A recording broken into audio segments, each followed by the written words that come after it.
ヤッホー。生チョコやん。前から思ってたんやけど、生チョコの生ってなんや。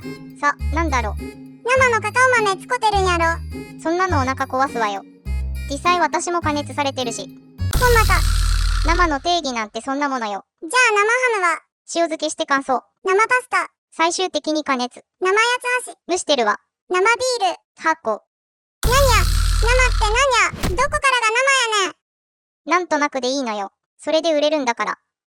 生肉。生よ。生卵。生よ。生野菜。もちろん生よ。せやねん。生やねん。